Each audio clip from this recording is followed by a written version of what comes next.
bi jour bi nga dugg ci site bi. oui dem xool l'électeur Pape Ousmane Cissé. numéro 4 d'électeur fii lay voté. date et lieu de naissance boo bësee jour bi nga bës noonu. la lay affiché ci kaw. kon ba démb. la vérification faisait de Karim Wade un électeur français ba démb. et le décret dont on parle aussi. mais justement ça date de quand. gis nga ko. bu premier ministre. waaw kañ la date bi. jour publication journal officiel.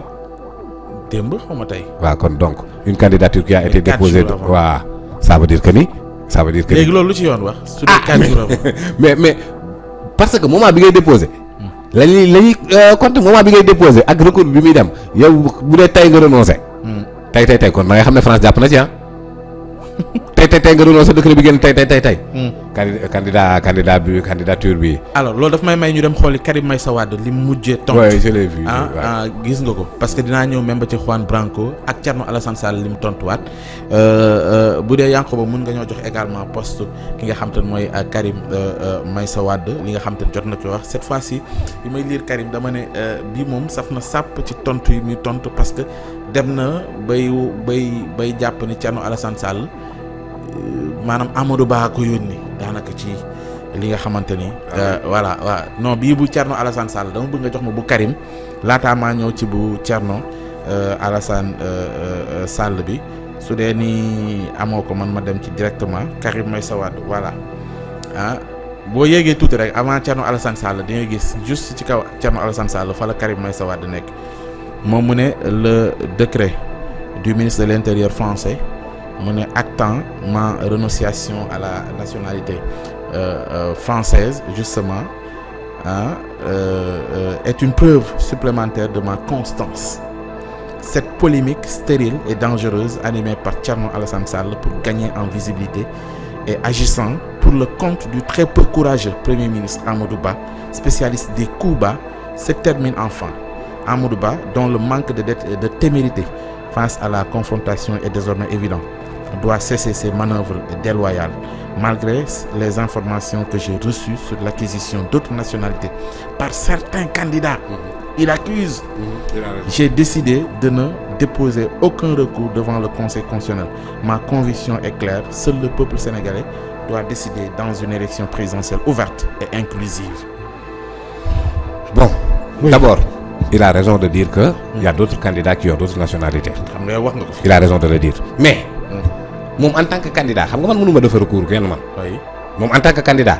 mu ne xam na ko mais recours ko. justement donc mu ngi gis une violation de la constitution mu gëmm ci. C'est la constitution qui dit que da nga war a am nationalité sénégalaise exclusivement. oui donc avant d'être président Karim voit là une violation de la constitution mu dëgg ci tànkam dem. kooku bu nekkee candidat moom bu ñu juree ne dina respecter et faire respecter dinañ ko gëm. attention. La question de la nationalité ci candidature c'est une question sérieuse. C'est la constitution du Sénégal, la charte fondamentale. Au-dessus de ce que Ansken Sène wax le pyramide juridique. moo ci nekk féete kaw yëpp amul benn texte bu war a contredire constitution mooy charte fondamentale ndey charte réew bi la ñuy wax. nga gis ku koy violer kooku moom moo poser le principe selon lequel pour être candidat il faut être exclusivement de nationalité sénégalaise. léegi constitution bi wax loolu pourquoi constitution bi wax da nga foog ne dafa ñëw rek wax ko nii yow xalaat nga quelqu'un détenteur de la nationalité sénégalaise dem nekk président États-Unis xalaat nga loolu ci àdduna Obama gars yi dañ koo càmbar fu ne ba xam ne il est exclusivement américain de nationalité wala feneen mais naka nga mënee tu as un président qui est citoyen de notre président maanaam ki nga xamante ne moom dafa nekk président Sénégal nekk français.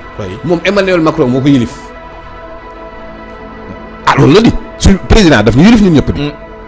léegi yow nga nekk président Sénégal yilif Sénégal yëpp. Emmanuel Macron yilif la. bu boobaa kon ñun ñëpp Sénégal Emmanuel Macron dañu retour et bonjour la colonisation ou la néocolonisation. Non ce n'est pas un jeu. la question de la nationalité donc kon Karim Wade bu ne. xam na ci candidat yi ñu ci am beneen nationalité attaqué wu leen. non mënuma koo wóolu nag sur le respect scrupuleux de la constitution.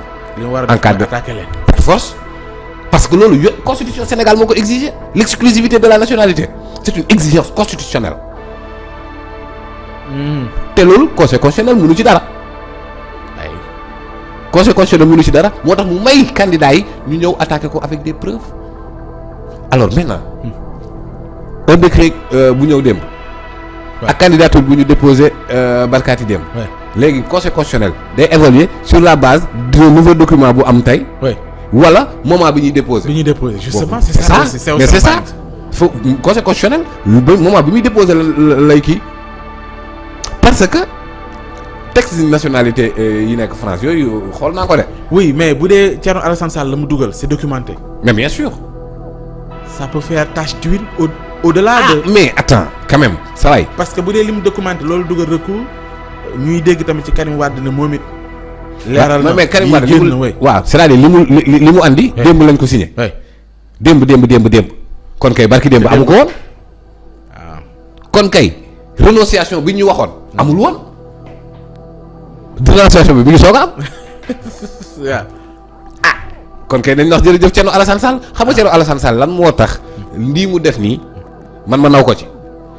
parce que peut-être que ni PDS potentiel alliéwam la peut-être Thierno Alassane Sall bu demee deuxième tour dina soxla voix bu PDS. mais malgré loolu noonu xoolu lu mu ko mën a xañ ci électorat il a fait ce que la constitution a exigé. c'est ce qui fait de lui un homme de principe il fait li nga xamante ne loolu la constitution c'est ça un homme de principe. léegi lu ci yoonu Amadou Ba. bon moo ko ci Karim Wade bu dee daal la première gis nga mu attaqué Amadou Ba. moo tax à un certain moment bi ngay lire maa ngi naan est-ce que Karim moo bind lire. waaw justement sànq même mu koy lire xam maa lay wax ne pour la première fois ma gis ko. est-ce que Karim moo ko bind mu am virulence mais bon comme ce sont ses comptes authentifiés. nañ gëm rek jusqu'à preuve du contraire que moom moo ko bind. mais Karim Wade. il s'oppose à ce gouvernement. même si c'est la première fois mu def une opposition réelle nag. c'est pour la première fois après 12 ans d'exercice du pouvoir.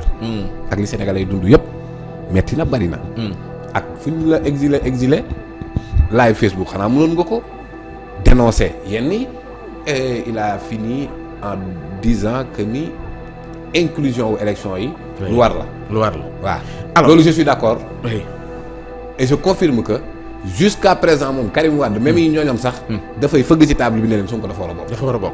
alors Thierno Alassane Sall dafa tontu dama bëgg nga jox ma ko sànq ba léegi yaa ngi ci doon gaawantu pour indi ko mën nga ko indi léegi voilà Thierno Alassane Sall lii la tudd moom dafa tàmbalee ci wax ci émission France ci li nga xam te ne mooy processus électoral bi pour tenter de sauver la candidature de Karim Meïssa Wade traduit une solidarité entre les tenants de la France-Afrique et du néocolonialisme.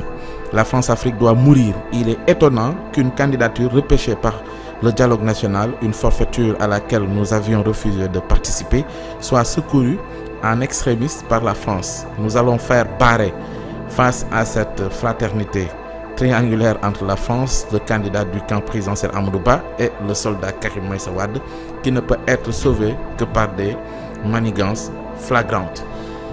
Karim Wade fële muy attaqué Amadou Ba jàpp ni xëy na li Thierno Alassane Sall yëkkati loxo mañ ci fii Thierno Alassane Sall mu ngi taxañ di wax triangulaire boole France Amadou Ba ak Karim Meïssa Wade. xam nga il décrète potentiellement la mort de la France-Afrique.